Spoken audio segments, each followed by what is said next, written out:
প্রত্যেক মানুষের জীবনে সুখ থাকবে, সুখের সঙ্গে দুঃখ থাকবে, এটা প্রত্যেক মানুষকে মেনে নিতে হবে। আমাদের জীবনে দুঃখ আছে, কষ্ট আছে, আমরা কখনো ভালো থাকি, আবার কখনো আমাদের দিনগুলো খারাপ যায়। কারো চাকরি আছে, কারো চাকরি চলে গিয়েছে। আজকে আপনি ভালো খেয়েছেন, কালকে ভালো খেতে পারবেন এটার কোনো গ্যারান্টি নেই। আজকে ভালো আছেন, কালকে আপনি অসুস্থ হয়ে যেতে পারেন। মানুষের জীবনের এই দুঃখ কষ্ট আমাদেরকে মেনে নিতে হবে। দুঃখ কষ্ট থাকবে, এটাই চির সত্য কথা, ঠিক কিনা বলেন? সবচাইতে দামি কথা হলো, সবচাইতে বুঝবার কথা হলো, যখন আমি সুখে থাকবো তখন আল্লাহর প্রশংসা আদায় করবো আলহামদুলিল্লাহ। দুঃখে থাকলেও আমি আল্লাহর প্রশংসা আদায় করবো আলহামদুলিল্লাহ। সুখে থাকেন অথবা দুঃখে থাকেন, আপনি যে অবস্থায় থাকবেন সবসময় আল্লাহ সুবহানাহু ওয়া তাআলার প্রশংসা আদায় করবেন আলহামদুলিল্লাহ। খেতে পেরেছেন, খাইলে বলেন আলহামদুলিল্লাহ। খেতে পারেন না, একদিন একবেলা আপনি খাবার পাননি, তারপরেও আল্লাহর শুকরিয়া আদায় করতে হবে আলহামদুলিল্লাহ। আমরা মনে করি সুখের সময় আল্লাহকে স্মরণ করি, আর দুঃখের সময় আল্লাহকে স্মরণ করি না, আল্লাহকে ভুলে যায়। কিন্তু মাঝে মাঝে আল্লাহ সুবহানাহু ওয়া তাআলা আমাদেরকে সুখ দুঃখ দিয়ে পরীক্ষা করে থাকেন, ঠিক কিনা বলেন?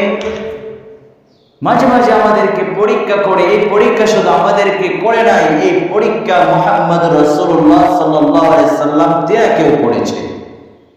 এই পরীক্ষা প্রত্যেক নবীকে করেছে। ইব্রাহিম আলাইহিস সালামকে করেছে, মূসাকে করেছে, আইয়ুব আলাইহিস সালামকে করেছে, ইউসুফ আলাইহিস সালামকে করেছে। প্রত্যেক মানুষ, তারা প্রত্যেক নবী আল্লাহ সুবহানাহু ওয়া তাআলা সুখ দুঃখের পরীক্ষার মধ্যে দিয়ে তাদের জীবনকে অতিবাহিত করেছে। আমরা মনে করি আমাদের জীবনে সুখ নাই, দুঃখ কষ্ট বেদনা না। আপনার জীবনে দুঃখ আছে তো, এটা নবীদের জীবনেও দুঃখ ছিল। কারণ আল্লাহ বলেন ইন্না মাআল উসরি ইউসরা, দুঃখের পরে আসবে সুখ। যখন তুমি প্রচন্ড কষ্ট করবে তখন তুমি সুখ পাইবা, যখন তুমি কষ্ট করবে না তখন তুমি সফলতার দেখা পাইবা না। সফলতার দেখা ওই ব্যক্তি পাইবে যার শরীর থেকে গ্রাম জড়িয়ে পরিশ্রম করবে। ইসলাম বলে পরিশ্রম করো, আল্লাহ সুবহানাহু ওয়া তাআলা তোমাকে সফলতার উচ্চ শিখরে পৌঁছে দেবে, ঠিক না বলে?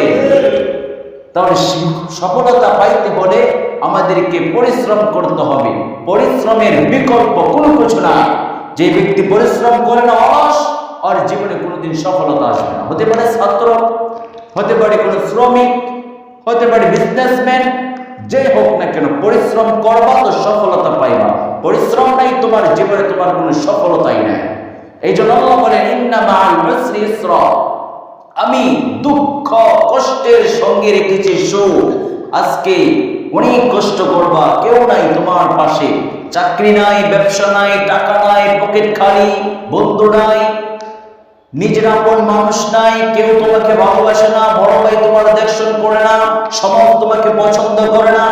একদিন যেদিন তুমি প্রচুর পরিশ্রম করে সফল হইবা, সেদিন দেখবা সবাই তোমার পায়ের কাছে এসে তোমার পা ধরে সালাম করেছে, ঠিক কিনা বলে? অতএব সফল হতে হলে পরিশ্রমের বিকল্প কোনো কিছু নাই। পরিশ্রম যারা করেছে তাদের নাম পৃথিবীতে কিয়ামত পর্যন্ত থাকবে। যাদের পরিশ্রম নাই তাদের নামটা ইতিহাসের পাতা থেকে মুছে যাবে। পরিশ্রম করবা, ইতিহাসের পাতায় তোমার নাম থাকবে। পরিশ্রম নাই, আপনার নাম ইতিহাসে থাকবে না, কেউ আপনাকে স্মরণ রাখবে না। মুহাম্মদ সাল্লাল্লাহু আলাইহি সাল্লাম আমাদের নবী, তিনি পরিশ্রম করেছেন, মার খেয়েছেন, তায়েফের ময়দানে রক্তাক্ত হয়েছে। এত মায়ের খাওয়ার পরেও মানুষকে ইসলামের দাওয়াত দিয়েছে। আজকে পুরা বিশ্ব কিয়ামত পর্যন্ত চিনবে যে একজন নবী ছিল যে উম্মতের জন্য প্রচুর কষ্ট করেছে। আর ওই নবীকে এখন অসংখ্য মানুষ, এই উম্মতের অসংখ্য নেককার পরিষ্কার মানুষ ওই নবীকে অনুসরণ করে, ঠিক না বলে? অতএব তুমি পরিশ্রম করবে না যুবক, তুমি সফলতার দেখা পাইবা এটা নয়। যদি তুমি সফল হতে চাও তাহলে একটা কথা মনে রাখতে হবে, আজ তোমার কিচ্ছু নাই, টাকা নাই, পয়সা নাই, নিজের আপন মানুষ তোমাকে ছেড়ে চলে গিয়েছে। তুমি মনে রাখবা, অন্ধকারে ভয় পেও না, আলো আছে আধারে, অন্ধকার পালিয়ে যাবে, তুমি উঠে দাঁড়ালে। ঠিক কিনা বলো? তুমি অন্ধকারে ভয় পাওয়া যাবে না, বিপদে ভয় পাওয়া যাবে না, কারণ অন্ধকারে ভয় পেলে তুমি তো শেষ হয়ে যাইবা। এই জন্য একটা কথা মনে রাখতে হবে, ভয় পেও না, আধারে আলো আছে আড়ালে, অন্ধকার পালিয়ে যাবে, তুমি উঠে দাঁড়াবে। পরিশ্রম করো, একদিন তুমি সফলতার দেখা পাইবে। একজন নবীর কথা বলি, আমাদের তো অসুখ হলে টাকা পয়সা না থাকলে আপন মানুষ থাকে না। টাকা যার নাই ওই ছেলের গার্লফ্রেন্ড থাকে না, টাকা যার নাই ওই ছেলেকে মা বাবা ভালোবাসে না, টাকা যার নাই তার বন্ধু বান্ধব তার সঙ্গ দেয় না। ঠিক কিনা বলে? টাকা থাকলে পৃথিবীর মানুষ দাম দেয়, টাকা না থাকলে কেউ দাম দেয় না। ফর এক্সাম্পল হলো আইয়ুব আলাইহিস সালাম, এটা একজন নবী, তিনার উদাহরণ। তিনি অনেক রোগে আক্রান্ত হলেন, জটিল রোগ, কঠিন রোগ।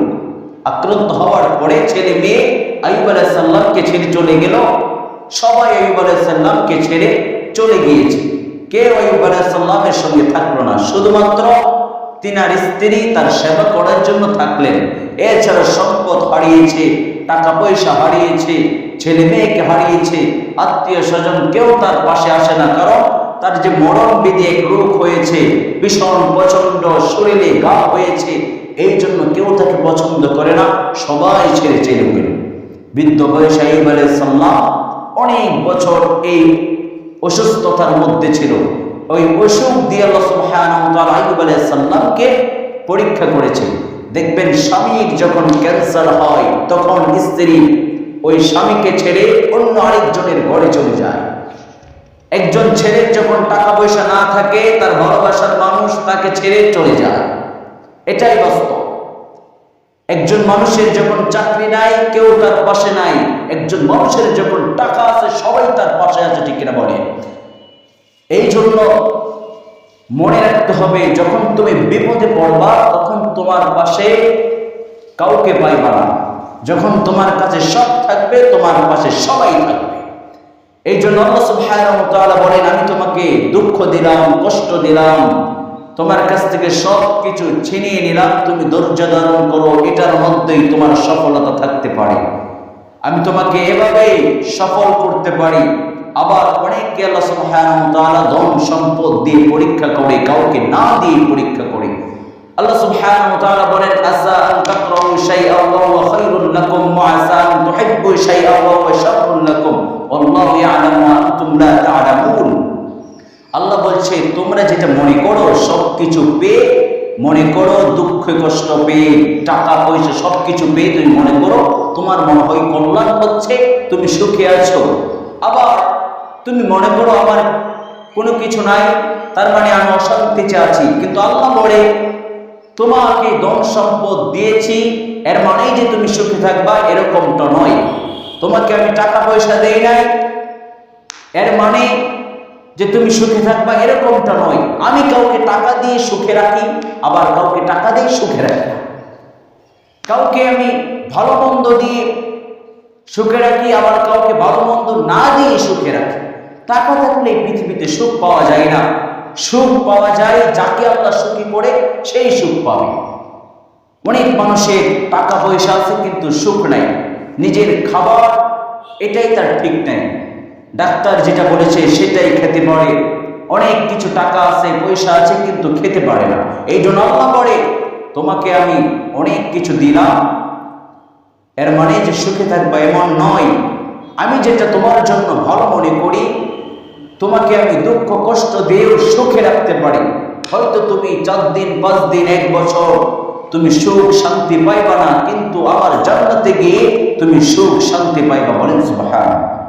অতএব আমরা যদি মনে করি আল্লাহকে ভুলে যাব, আল্লাহ যখন আমাদেরকে সুখ দুঃখ দিয়ে পরীক্ষা করে, তখন আমরা যদি আল্লাহর থেকে দূরে থাকি, তাহলে আমরা আমাদের জীবনকে ধ্বংস করে দেব।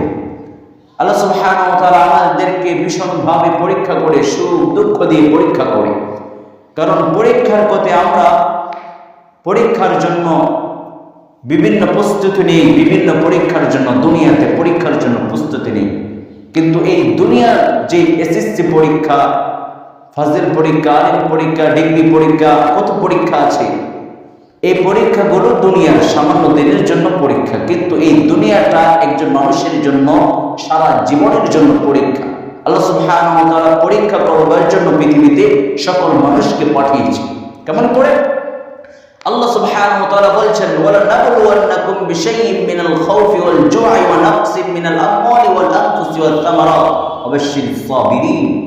আল্লাহ সুবহানাহু ওয়া তাআলা বলেন, আমি তোমাদেরকে পৃথিবীতে পাঠিয়েছি, কাউকে আমি ক্ষুধা দিয়ে, দুঃখ দিয়ে, টাকা পয়সা দিয়ে, ধন সম্পদ ছিনিয়ে নিয়ে আমি প্রত্যেকটা মানুষকে পরীক্ষা করব।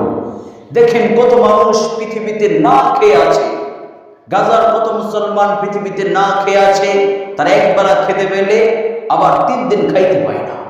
কত মানুষ রাস্তায় পড়ে আছে, ধন সম্পদ নাই, বাড়ি নাই, থাকার জায়গা নাই, তাকে আল্লাহ ওভাবেই পরীক্ষা করেছে। মাঝে মাঝে আপনাকে আল্লাহ সুবহানাহু ওয়া তাআলা না খাওয়িয়ে পরীক্ষা করবে, না খাওয়িয়ে পরীক্ষা করবে, ক্ষুধা দিয়ে, দুঃখ দিয়ে, কষ্ট দিয়ে, অসুখ দিয়ে আল্লাহ আপনাকে পরীক্ষা করবে। দেখেন ইব্রাহিম আলাইহিস সালামকে আল্লাহ সুবহানাহু ওয়া তাআলা পরীক্ষা করেছিলেন, আগুনে ফেলে ইব্রাহিম আলাইহিস সালামকে পরীক্ষা করেছে। আগুনে ঝাঁপ দিয়ে দিল ইব্রাহিম আলাইহিস সালাম, আল্লাহ ওভাবে ইব্রাহিম আলাইহিস সালামকে পরীক্ষা করেছে। সারা জীবন সন্তান দেয় নাই, বৃদ্ধ বয়সে সন্তান দিয়েছে। এটা ছিল ইব্রাহিম আলাইহিস সালামের জন্য পরীক্ষা। অনেক পরীক্ষার সম্মুখীন হয়েছে ইব্রাহিম আলাইহিস সালাম। পৃথিবীর সবচেয়ে স্বৈরাচারী জালেম যে শাসক ছিল তার নাম হলো ফেরাউন। এই ফেরাউনের কাছে মূসা আলাইহিস সালামকে পাঠিয়ে আল্লাহ সুবহানাহু ওয়া তাআলা মূসা নবীকে পরীক্ষা করেছে। মানুষ নবীদেরকে আল্লাহ সুবহানাহু ওয়া তাআলা কাউকে অসুখ দিয়ে, কাউকে পানিতে ফেলে, কাউকে আগুনে ফেলে, কাউকে নিঃসন্দেহে একজন পৃথিবীর সবচেয়ে বড় জালেম ফেরাউন তার কাছে রেখে বিভিন্ন নবীকে বিভিন্ন ভাবে পরীক্ষা করেছে। আপনারা সকলে ইউসুফ আলাইহিস সালামের নাম শুনেছেন। ইউসুফ আলাইহিস সালামকে আল্লাহ সুবহানাহু ওয়া তাআলা ছোট্ট কালে পরীক্ষা করেছেন। তার ভাইরা তাকে কূপে ফেলে দেয়। ওই কূপ থেকে একদল ব্যবসায়ী তাকে নিয়ে মিশরের বাজারে বিক্রি করে সেই রাজার এখানে বড় হয়। রাজা স্ত্রী তার সঙ্গে অবৈধ সম্পর্ক করতে চায়। এরকম ভাবে ইউসুফ আলাইহিস সালামকে আল্লাহ সুবহানাহু ওয়া তাআলা পরীক্ষা করেছে।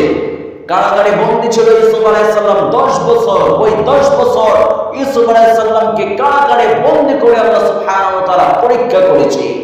সকল নবীকে দুঃখ কষ্ট দিয়ে পরীক্ষা করেছে।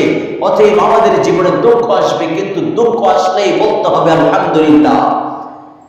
ব্যবসা ভালো চললেও বলতে হবে আলহামদুলিল্লাহ, অসুখ হলেও বলতে হবে আলহামদুলিল্লাহ। কারণ হতে পারে আমার ব্যবসায় লস হয়েছে, এটা আমার জন্য কল্যাণকর।